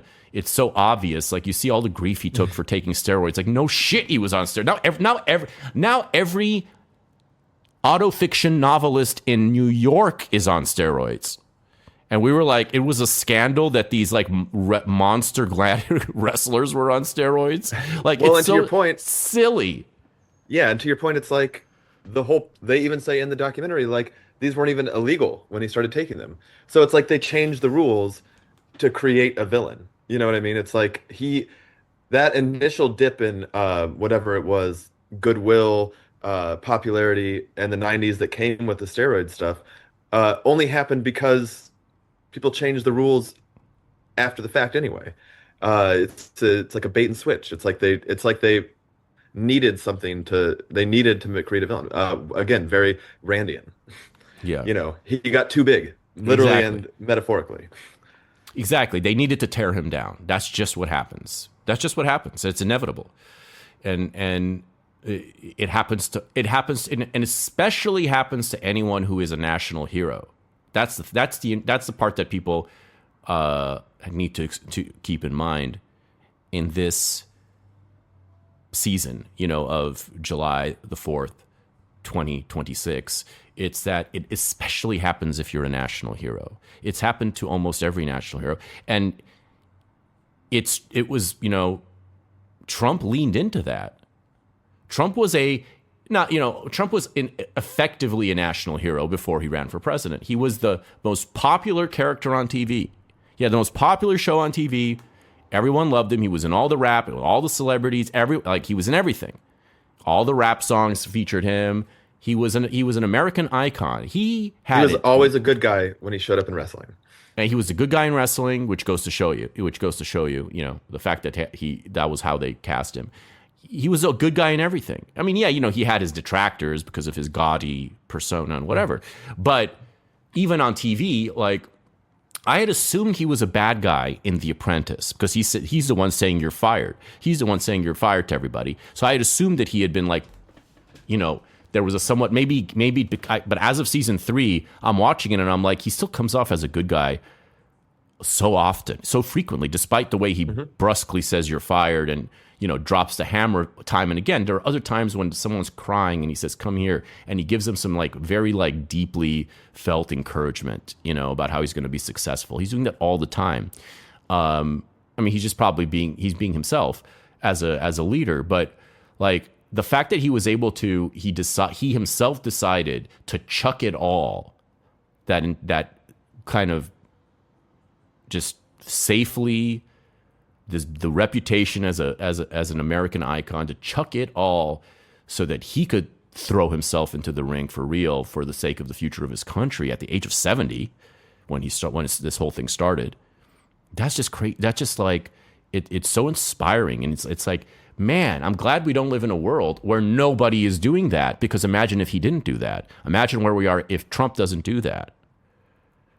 It's literally impossible to imagine. What was the 20 deep? Yeah. What happens? What happens if 2015? Even like what happens? It's going to be. It's not about Mitt Romney. Yeah. Yeah, it's Mitt Romney and Hillary Clinton, and like it's going to be President Hillary, and then what happens after Hillary? I mean, it's not even about Hillary. It's not even about who would have been in there instead and what the world would be like. It's more about imagine just an America without such people. And that is the country they want. Imagine an LA without Spencer Pratt. That's what it seemed like it was going to be until he threw his hat in the ring. He did the same thing. He didn't win this round, but it's sure as fuck better than if there was nobody rising up to embody the American spirit when it's needed most. I mean, that's the thing. Maybe not saying as effectively earlier, but I feel like the point is that as long as America stays America, that kind of person has to appear. It's a necessity to the entire project. Like, unless something truly awful happens, we will always have that person somewhere lurking, ready to step up when it's needed. Yeah. Well, and only because somebody did it last time or somebody's doing it now. My fear is that if a cycle goes by, that if the plot cycle comes around and nobody does it, if 4th of July comes around and nobody runs any fireworks, if a centennial, whatever this thing is called, a quadricentennial, whatever the quadriplegic. My 8-year-old could tell us. He knows for sure. Yeah. I'm sure it's a good word for them to learn how to spell too, in a spelling bee. It's like if a big national moment comes around and everyone forgets the Star Spangled Banner, then that could be it, because then you have, now it doesn't necessarily mean it's going to be it, because it can always rise from the ashes later, but that's the concern, that's the problem. You always need someone to take a stand, because otherwise the story might end, and that's what we don't want. We want anything but the story to end. We can handle dark turns in the story. We can handle weird plot developments, and we can handle. You can handle turning into a bad guy. Yeah, you can handle turning into a bad guy. Yeah, we can handle that. We can handle being hated. We can handle being the villain. We can handle the heel turns, and we can handle even, being forced into retirement for a period of time because the public is tired of us or whatever. Mm-hmm. The world says that we're, you need a break. We need a break. Yeah, like we're getting old, whatever. You can handle all that. But we can't handle the lights going out and the story being over, because because then you can't, you don't know where the switches are at that point. And then it's over. I love the way Trump talks about this with regards to both Hulk and himself in the documentary, where, um, he just accepts the, I guess just hatred is the true word. Like he accepts it, with very little fanfare. It's just a part of what he does. It's just baked in. Um, he doesn't seem even that bothered by it. And honestly, my personal take on Trump, and what makes him so effective ultimately is that not only is he not bothered by it, but he basically, the negativity, the hatred, the constant counter signaling, the expected response from, everyone, he bakes that into his entire, like, his plan. You know what I mean? His strategy is to, like, the fact that I'm getting emails on a daily basis from the New York Times about algae, is a credit to how effectively he controls the counter narrative at all times. Um, I don't know. It's like much like a wrestling character. Uh, the booze, it's like Hulk Hogan at WrestleMania 18 against The Rock. Like the cheering and the booze, they kind of intermingle as just one giant reaction, one electric moment. It is one electric moment, and it does such a good job of, like, capturing how addictive that must have been, and why he could never leave the ring. It's like, how do you leave? It's like being a rock star. It's the same thing. It's like you don't. That's why these. It's not just because they make tons of money. They obviously are addicted to this. Oh, it's absolutely an addiction. To being rock stars. I mean, I get it. I've been on stage, and I know what it's like to have a big reaction. And it's addictive. You feel you're high from that, and it's a high that you can't get any other way. It's just not replicable. There's no other source of it. So it's like anytime you have to imply, I'm glad they didn't go too far with the, like, oh, the true heroic times of Hulk Hogan is when he played with his kids at home, and it's like, give me a break. It actually seems like he was very, very aware that, like, while that was important, and while that meant a lot to him, that he did have a responsibility. You know what I mean? I mean, to see through what he started, and to keep the project and the idea going as long as he could. That was important to him, and it was important to the world. And I appreciate, to what you're saying here too, how much Hulk seems to truly understand the spiritual realm, and his place as, the limited nature of physical existence. Yeah, he really does seem just very intelligent and self-aware of everything in a very charming way. I mean, he really does understand. And, part of me, a huge part of me, I mean, especially as I face I look up at the scoreboard and it shows, the number gets higher and higher on my age. I think about, like, and as people around me die, and people get old and everything, and you think about, well, what is the best way to go? It's a very grim category of thought, best not indulged in very frequently. But when it happens in this way, when it happens to Hulk Hogan, mere months after really his just like a high point in his life, in my opinion, and in everybody's opinion, like his most historic moment ever. Like the fact that he just did that and then he died, even though he died with his mind very well intact and with many, many good years of mentally ahead of him, but also very many painful years physically. Mm-hmm. The fact that he left on that moment, on that note, is a blessing to me. And I'm not, as sad as it is to see him go, the fact that he just similar to Scott Adams too, like they're both too young to leave, but there's no better way to go than to do it in a moment of glory in the field of battle. That's what it was. So I feel like the exit was a blessing, and it happened at the right time, and it happened in a way that will make us forever be Hulkamaniacs in his honor. God bless America. The moment, absolutely.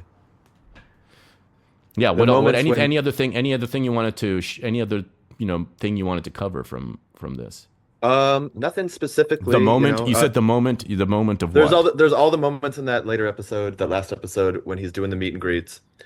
First of all, I guess I'll say a few more things. Those moments are great when he's meeting with a very diverse array of people. We'll say, to be polite, and you get people coming up and they're like, "Hulk, I loved you, but I want to say thank you for what you did for Trump." I saw. Yeah, that was a good. I'm glad they put that in there, because that's how. Yeah. I think, to me, I don't know what you feel. This to me, I don't watch a lot of, I would guess you would say, like, mainstream stuff, but this to me is the most positive portrayal, a neutrally positive portrayal of Trump of any pop cultural artifact I've watched in a long time. Oh, certainly, and you can tell that was commanded by Hulk Hogan. Like, this was because Trump says when he goes out there that Hulk wanted me to do it, so I'm going to do it.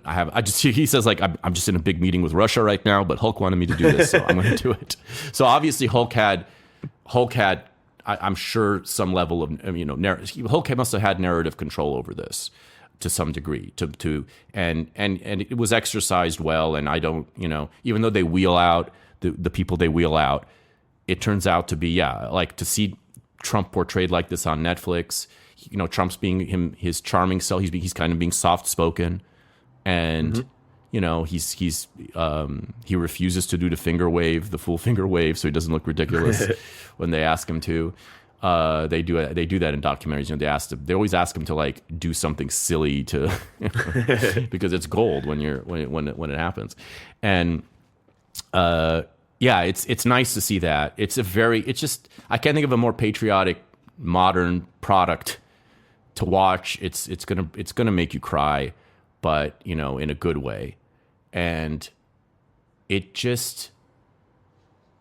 think it's this ultimate tribute to not only an extremely successful star of entertainment, but a brave man. I love when he says, I voted for Trump. I was one of those cowards who voted for him in 2016 but didn't say anything. I was one of those cowards who voted for him in 2020 but didn't say anything. His self-awareness, the fact that he was willing to risk it all again to stand up, even though it clearly means a lot to him to be popular and to have his brand intact. I mean, it's a lot of money's on the line. The way that his wife, when she caught him cheating with, like, ended up dating a 19-year-old version of exactly him, like, way more like him than their son. Like could have been their son, maybe it was their son from another hun. I don't know. That was so funny to me. The whole thing with there's like that classic divorce plot line that builds up. We all know what happened. He cheating on her, and it got caught with the panties in the bed and whatever. And then there was the Gawker thing later that came out that, we all know what that is. That it was nice to, whatever. They have to try to make that into, like, this catastrophic thing. And in the grand scheme of things, you're like, big fuck. And so is she, But all the home videos of him as a dad are cool too. He was he seemed like he was a good dad. Just the way, like, even as he's talking about the darkest moments of his life or the biggest scandals, the way his just goodness shines through, I think, was probably the most affecting thing to me. He's never unlikable. And it's like, it's just very easy to see how a life gets maybe a little mixed up when you're very charismatic and you're very charming. And maybe when you are, in a sort of sense, no matter what you've done, you are still always pure of spirit. And it's very easy for things to become confusing and to maybe make mistakes that you don't fully understand at the time. And have other people manipulate that and utilize that to their advantage. I mean, I have friends, I see that happen to them often. But, at the end of the day, it's just like, he is just clearly a good guy who doesn't really mean anybody any harm in any real sense. And I just think that shines through in the documentary more than anything. America the Beautiful, brother. amber waves of grain, brother. God shed his grace on thee, please.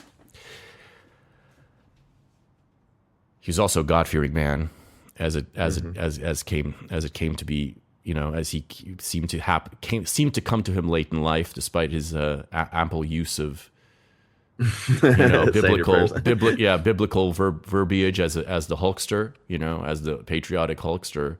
It seemed to hit him late in life, and he has that big cross. I love that giant big cross he's got hanging down at all times.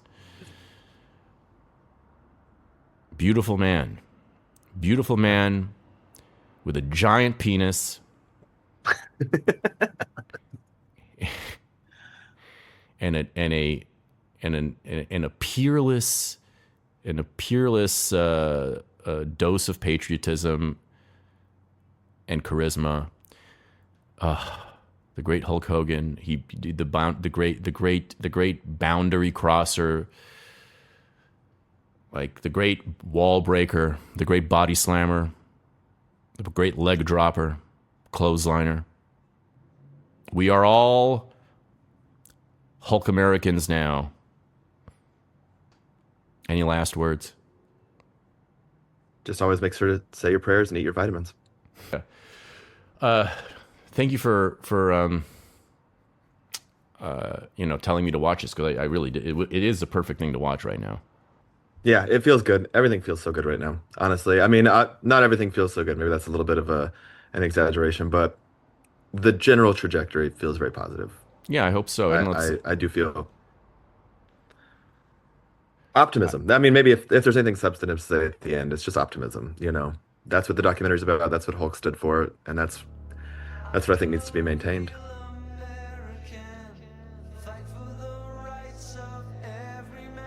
And let me tell you something, brother.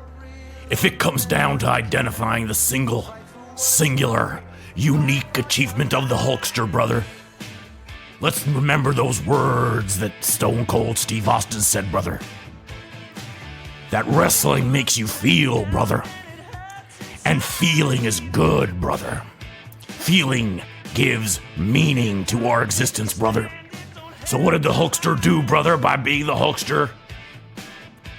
More than anyone else, night after night, he made you feel American, brother. He made us all feel more American. I am a real American. Fight for what's right. Fight for your life.